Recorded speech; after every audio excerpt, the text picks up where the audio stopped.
Istirahat. Assalamualaikum warahmatullahi wabarakatuh. Waalaikumsalam warahmatullahi wabarakatuh. Sebelum kita memulai pelajaran, kita berdoa dulu agar diberikan kemudahan. Berdoa dimulai. Allahumma la sahla illa ma ja'altahu sahla wa anta taj'alul hazna idza syi'ta sahla. Biar belajarnya kita lebih semangat lagi, kita coba yel-yel kebanggaan kelas makanan A. Coba silakan berdiri dulu. Ayo.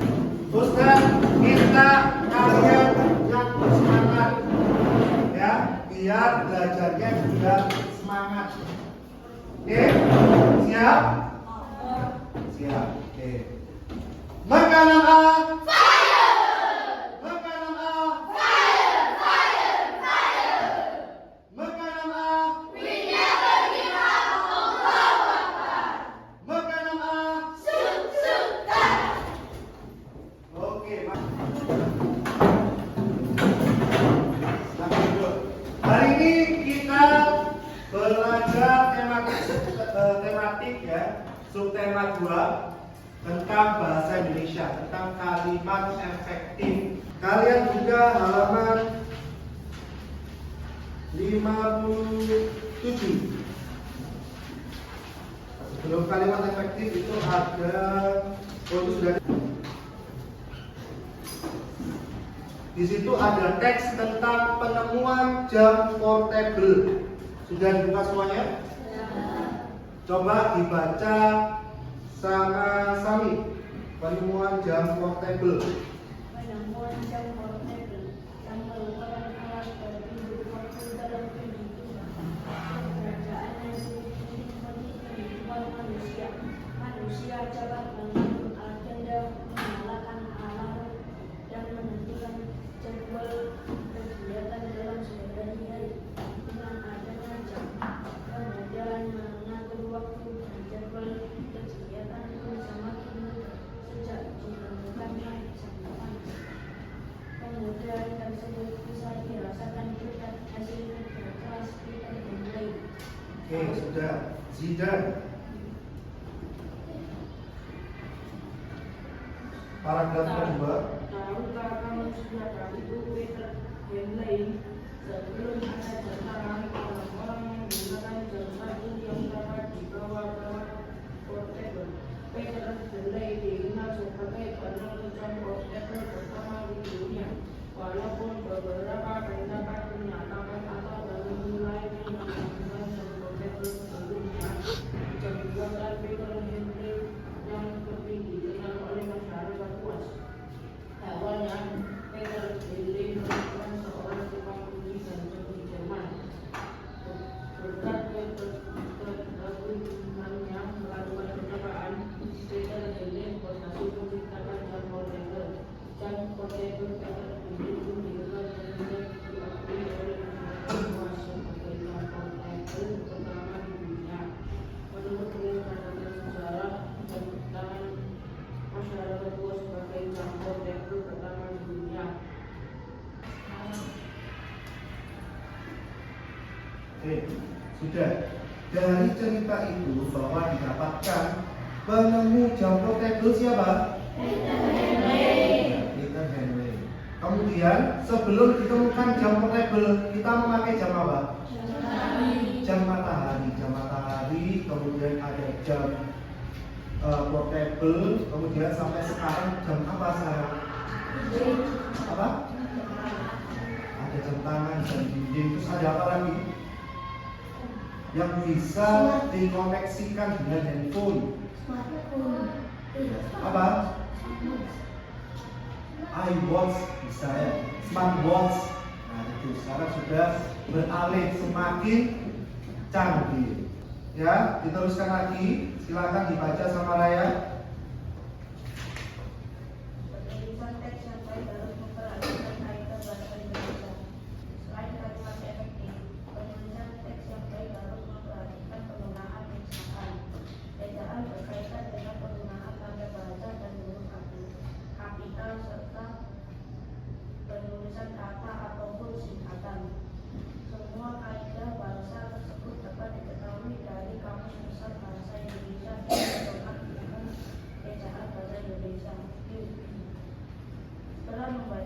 ketemuan jam portable.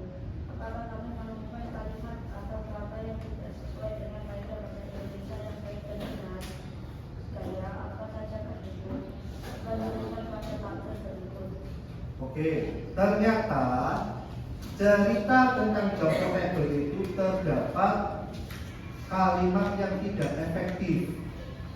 Kalimat tidak efektif itu yang bagaimana? Yang pertama, dia tidak mengandung subjek dan predikat atau subjek saja. Padahal kalau sebuah kalimat minimal ada subjek dan predikat. Misalkan, saya makan. Ini adalah subjeknya dan ini adalah predikatnya. Minimal ada dua kata sesuai yang disampaikan dengan buku. Contohnya lagi, misalkan ada yang bisa memberikan contoh. Sami, saya bermain, betul. Ini adalah minimal sebuah kata yang efektif. Kalau ditambahin lagi, Ustaz, saya bermain bola. Ini tambah lebih bagus, ada objeknya. Ditambahkan keterangan bermain bola di mana? Boleh di lapangan. Berarti ini adalah keterangan. Ya, jadi sebuah kalimat yang baik minimal dia ada subjek dan ada predikat. Kemudian ada poin kedua, disusun sesuai urutan kalimat yang benar. Ya, ada kalimat yang disusun kurang benar. Kalimat yang mana? Jam merupakan alat waktu penunjuk dalam kehidupan. Sudah benar belum susunannya? Coba Ustaz tuliskan. Kita analisa sama-sama. Jam merupakan alat waktu penunjuk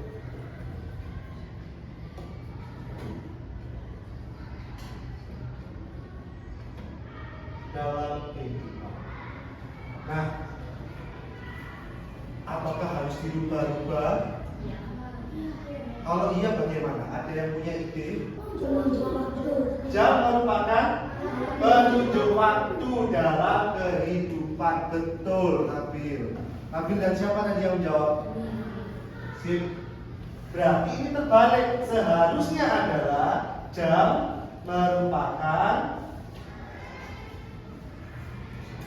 alat penunjuk waktu, bukan waktu penunjuk ya, dalam kehidupan. Nah, ini yang betul.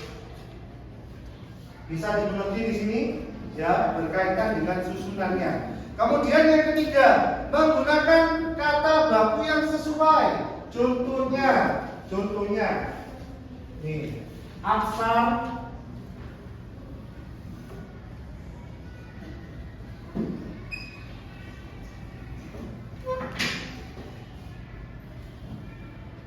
aktif menjawab pertanyaan. Apakah ini bisa disebut sebagai kalimat baku? Tidak. Seharusnya bagaimana saya kalimat bakunya?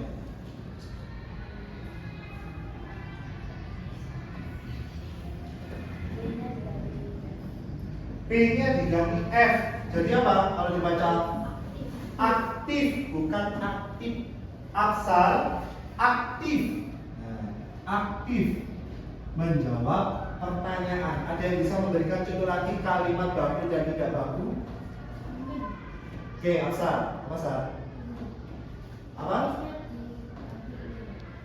Yang mana diganti? Aktifnya bisa diganti ingin, oke. Ustadz ingin berikan satu contoh aja, misalkan Ibrahim membeli obat di apotik. Apakah sudah betul kalimatnya? Harusnya bagaimana? Apotiknya diganti apotek. Itu yang maksudnya Ustaz. Ada yang bisa memberikan contoh seperti Ustaz? Nah, Absar melihat jadwal katanya Sami. Jadwal itu baku apa tidak? Bakunya apa? Jadwal. Sudah mengerti ya kalimat baku dan tidak baku. Kemudian ada lagi tidak bertele-tele atau menggunakan kata yang tidak perlu dan tidak bermakna ganda atau ambigu. Contoh misalkan ular bisa mengeluarkan bisa. Coba. Kalau saya tulis ular bisa mengeluarkan bisa. Ini seharusnya artinya apa ini? Oke, ini bukan bisa, harusnya racun. Betul. Kenapa kok ini harusnya racun? Kenapa harus diganti racun? Agar tidak ambigu. Bisa di sini sama bisa di sini artinya hampir mirip, cara bacanya dia hampir mirip. Ular bisa mengeluarkan bisa. Sebaiknya salah satunya harus diganti. Ini boleh diganti racun. Oke. Ular bisa mengeluarkan racun, boleh, benar. Seandainya kalau saya ingin mengganti yang sebelah sini, dapat. Ular dapat mengeluarkan bisa. Oke. Ada yang bisa memberikan contoh lagi, mungkin Jidan?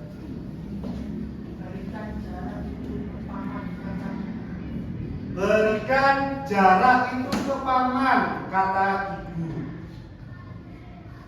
Mana yang kalimat ambigu? Jarak. Kalau kamu tahu jarak itu kan batas. Ustaz sama Nabil berjarak 2 orang. Tapi jarak juga dapat berarti apa? Buah pohon. Nah itu. Kemudian ada yang bisa mencontohkan lagi kalimat ambigu? Yahya.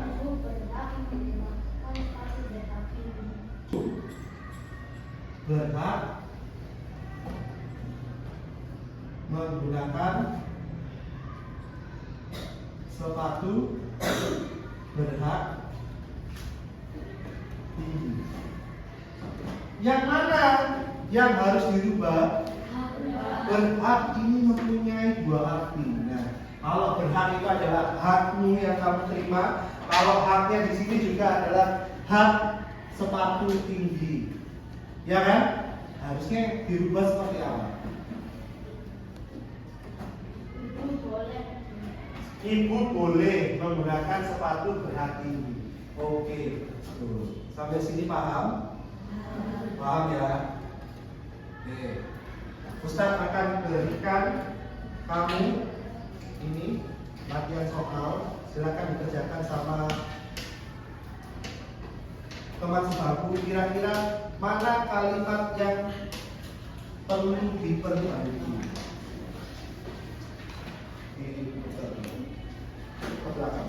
Paragraf yang pertama, coba kelompok yang pertama dibaca dulu. Oke, Jamfir, silakan baca. Teknologi hijau secara globalisasi.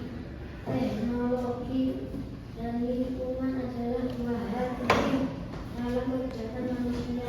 Oke, stop. Kita berhentikan stepnya. Adakah yang harus dirubah? Teknologi. Iya, teknologi. Itu kan pakai H. Harusnya pakai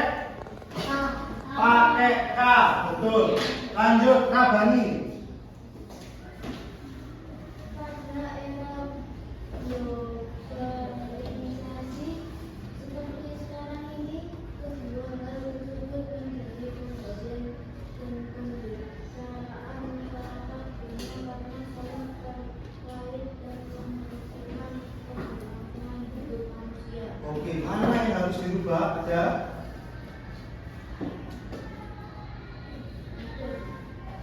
Masyarakat, coba kamu perhatikan Nabani.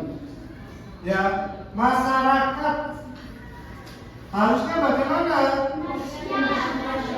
Masyarakat. Ayo yang teliti lagi. Kemudian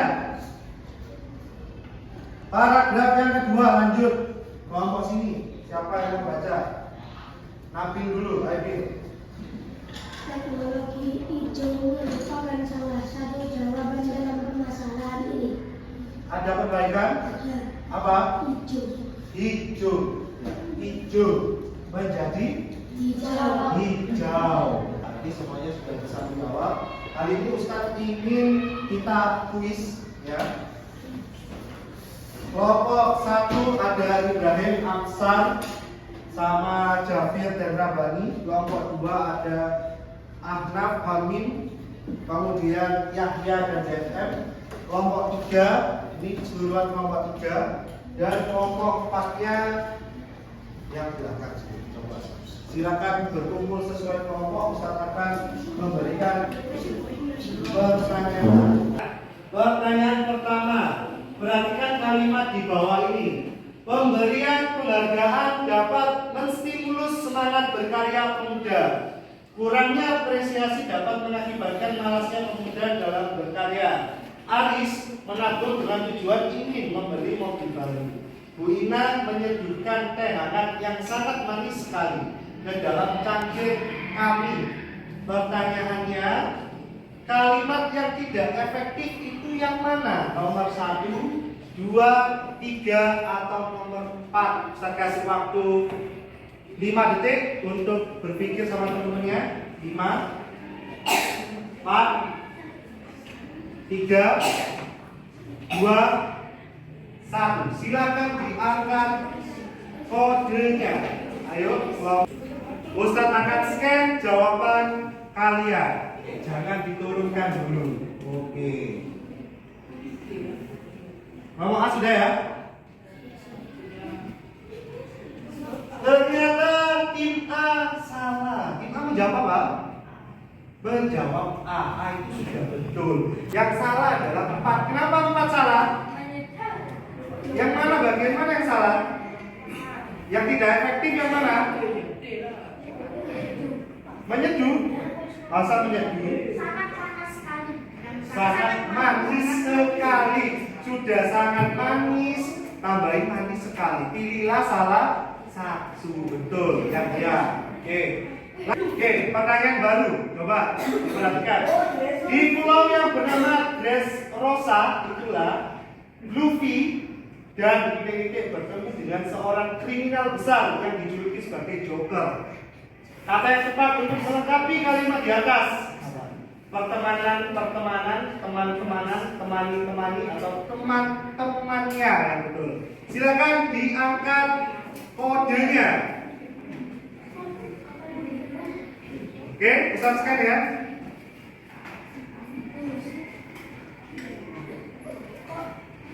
Sudah ya? Berarti jawabannya apa? Yang D, teman-temannya. Oke. Di sini tertulis ada 2 juara, tim B dan tim C dengan perolehan poin 1.800. Kemudian ada tim D dan tim A. Di sini tim apa, Ustaz? Itu nomor berapa? 4. Ini tim D. Oke, silakan kembali. Ayo kita akhiri pembelajaran kita hari ini. Ayo. Kita lagi belajar apa? Kalimat efektif dan tidak efektif. Kalimat selanjutnya kita akan membahas tentang bagaimana struktur kalimat eksplanasi. Nanti ada deretan penjelas, ada kesimpulan, ada pernyataan umum. Ya. Oke, kita tutup dengan doa kafaratul majelis.